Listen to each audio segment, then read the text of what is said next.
My girlfriend's sister came to me crying during our engagement ceremony. She placed something in my hand and ran away before I could stop her. I even tried to call her back. Moments later, my girlfriend rushed over shouting, angry at me, and demanded, "What is all this?" I didn't say a single word. I simply handed her the same thing her sister had given me.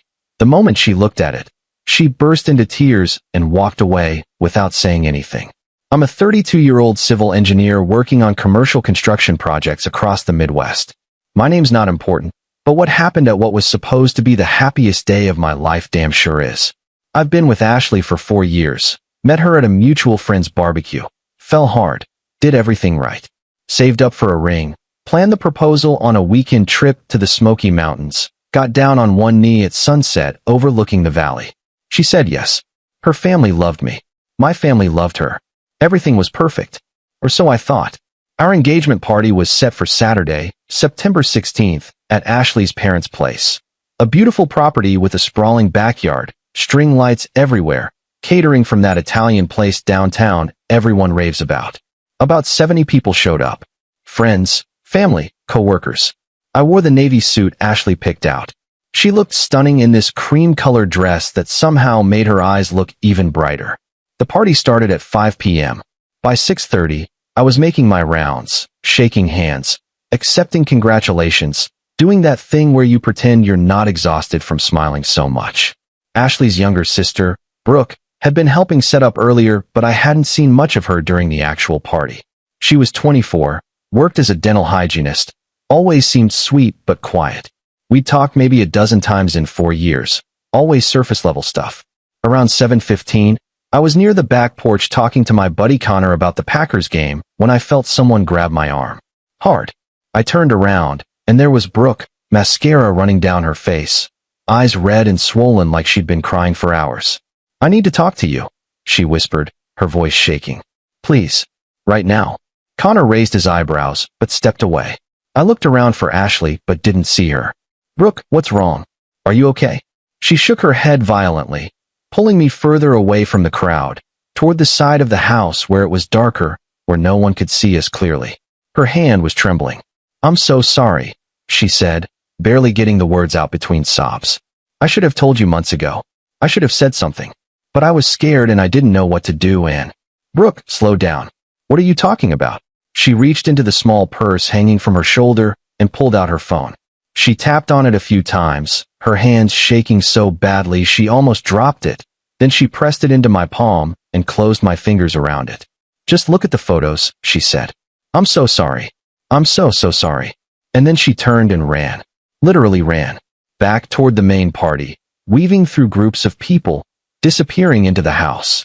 I stood there holding her phone, confused as hell, my heart starting to pound for reasons I didn't understand yet. I looked down at the screen. It was open to the photo gallery.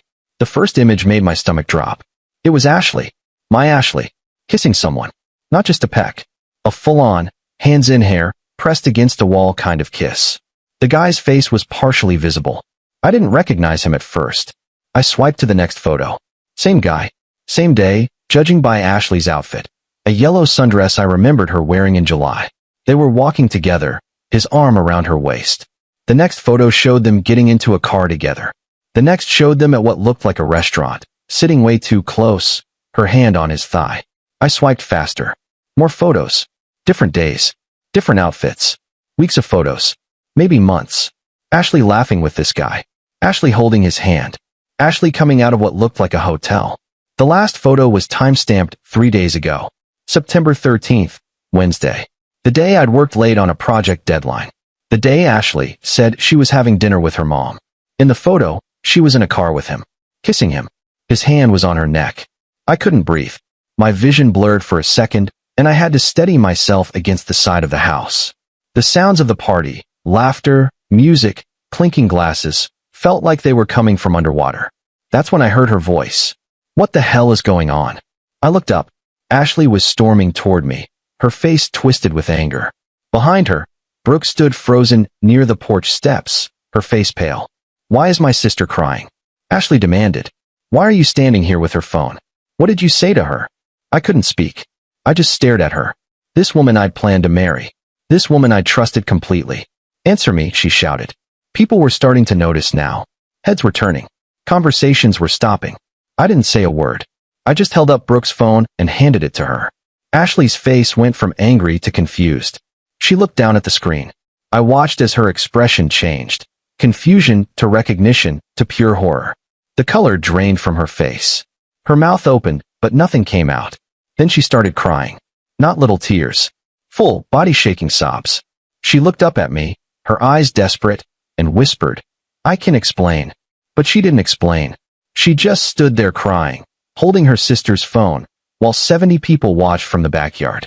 Then she turned and walked away. Just walked straight through the party, past her parents, past my parents, past everyone, and disappeared into the house. I stood there like an idiot, my entire world crumbling in real time. My mom was the first to reach me. "Honey, what happened? What's going on?" I couldn't answer. I just walked to my car and left. Update 1. I drove around for 3 hours that night. Didn't go home. Didn't answer my phone, which was ringing constantly. Ashley, my parents, Connor, Ashley's mom. I ended up at a 24-hour diner off the interstate, sitting in a corner booth, staring at cold coffee. My phone buzzed with a text from Brooke at 11:47 p.m. "I'm staying at a friend's house tonight. I'm so sorry I ruined your party. But you deserve to know." She made me promise not to tell. Said it was over. Said she'd end it. But I saw her with him again last week, and I couldn't keep lying for her. "I'm so sorry." So Brooke had known. For how long? And she'd kept it secret until tonight, until she couldn't anymore. I texted back, "Who is he?" 3 dots appeared. Disappeared. Appeared again. "His name is Brandon. He works at her office. It's been going on since March. March. 6 months. Half a year of lies." I wanted to throw up. At 1:30 a.m., Ashley called again. I finally answered. "Please come home," she said immediately. Her voice was wrecked from crying. "Please. We need to talk. I need to explain." "Explain what?" My voice came out cold. Flat. "Explain 6 months of cheating?" "It's not. It wasn't like that. I swear. Please just come home." "I'm not coming home tonight." "Then tomorrow. Please. Give me a chance to explain everything. Please. I love you. I made a mistake, but I love you." I hung up. I ended up sleeping in my car in the diner parking lot for a few hours, then drove to Connor's apartment at dawn. He opened the door in his boxers, took one look at me, and said, "Jesus Christ, man. Get inside." I told him everything. Showed him Brooke's texts. He sat there on his couch, stunned. 6 months, he finally said. She's been cheating for 6 months, and still went through with the engagement party? That was the part one couldn't wrap my head around either. She'd smiled. She'd kissed me in front of everyone. She'd worn my ring. She'd made a toast about how lucky she was. All while sleeping with someone else. "What are you going to do?" Connor asked. I don't know. But I did know. I just didn't want to say it yet. Sunday morning, I finally went back to our apartment. Ashley was on the couch, still in her engagement party dress, makeup smeared, eyes bloodshot. The place looked like she hadn't moved all night. "Thank God," she whispered when she saw me. She stood up. "Please sit down. Please let me explain." "Fine. Explain." She sat down, wringing her hands. I stayed standing. "It started in March," she began. "At the office. Brandon and I were assigned to a project together. We were working late nights. It just happened.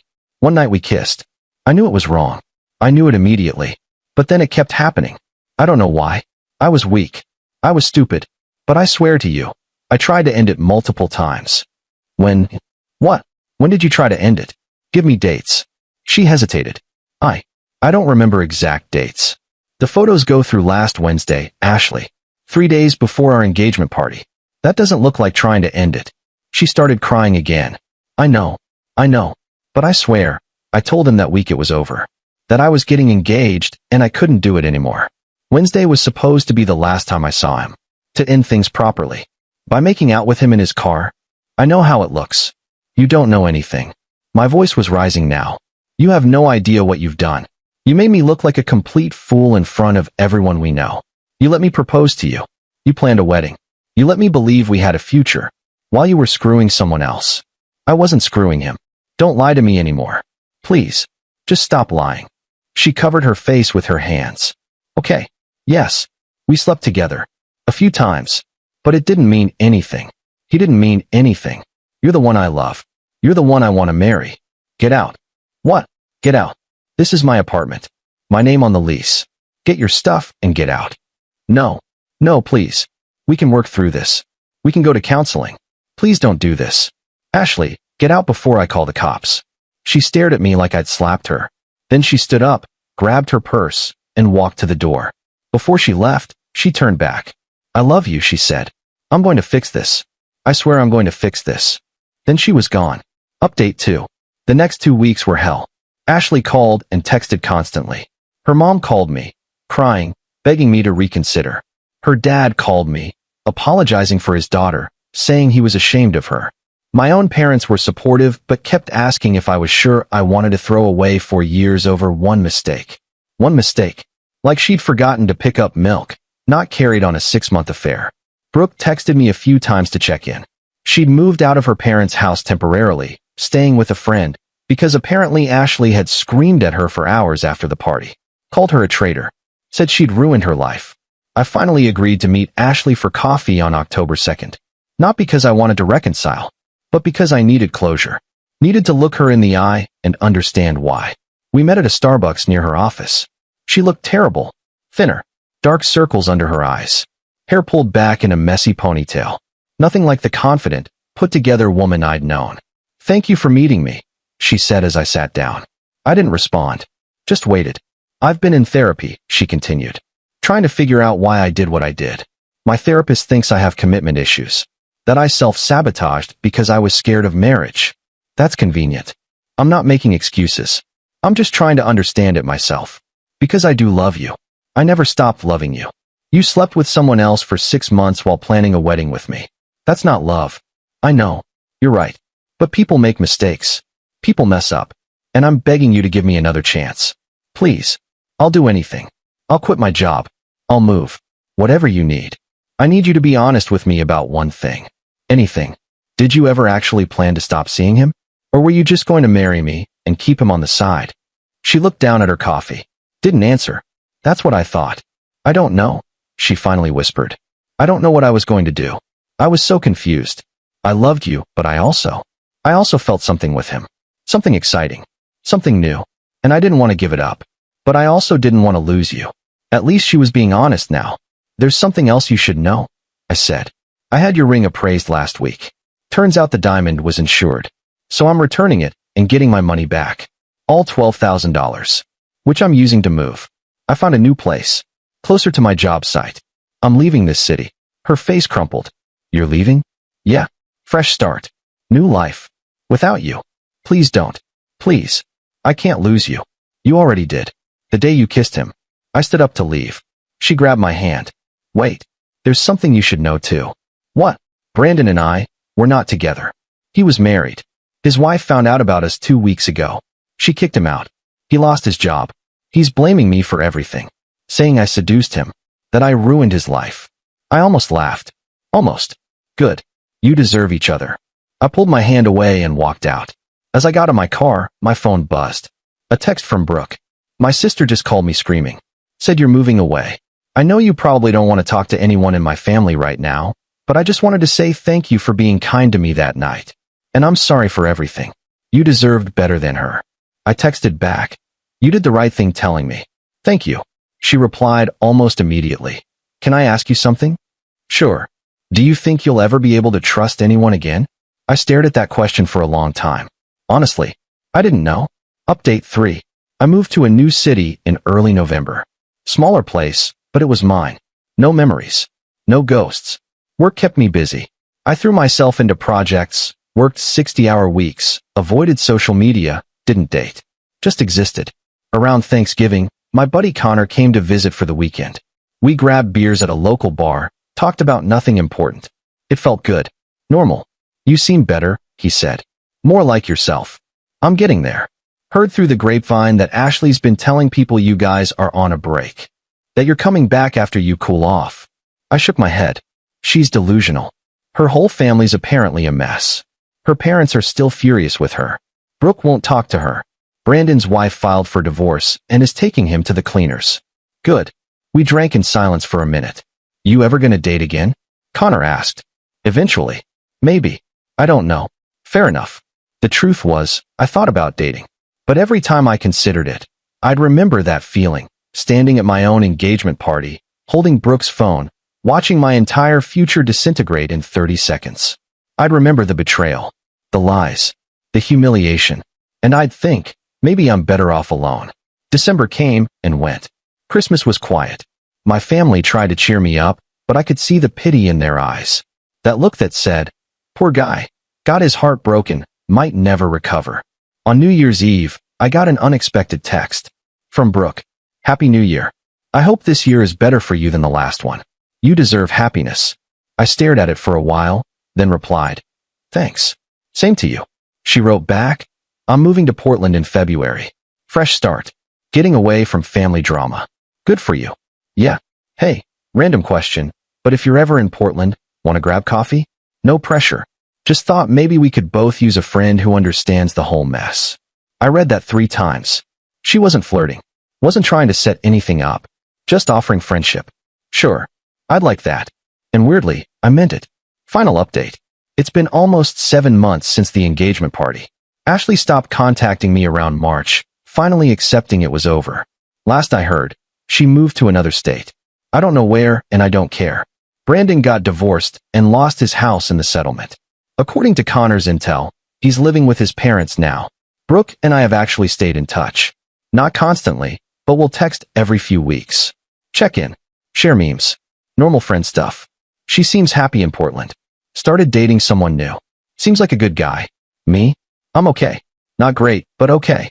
Still haven't dated seriously. Had a few casual things that didn't go anywhere. Mostly I focus on work, hit the gym, hang out with Connor when he visits. Some days I'm angry. Some days I'm sad. Most days I'm just neutral. Like I'm healing but the scar tissue is still fresh. I think about what Brooke asked me. If I'd ever trust anyone again. I don't have a good answer yet. Maybe someday.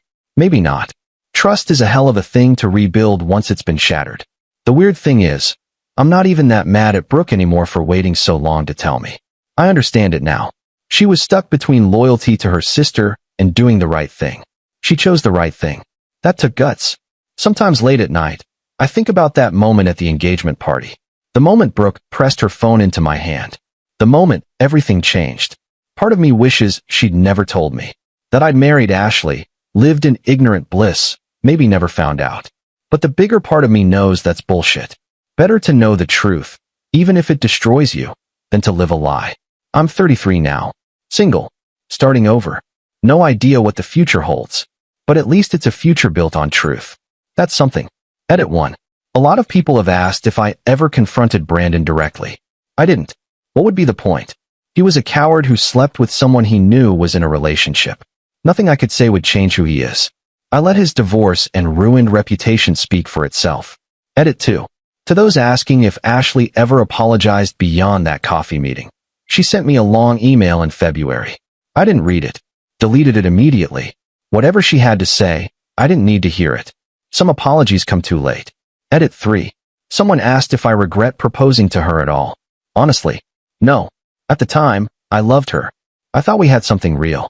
The fact that she destroyed it doesn't erase the good times we had before. It just means I learned who she really was before I made an even bigger mistake. In a twisted way, Brooke saved my life.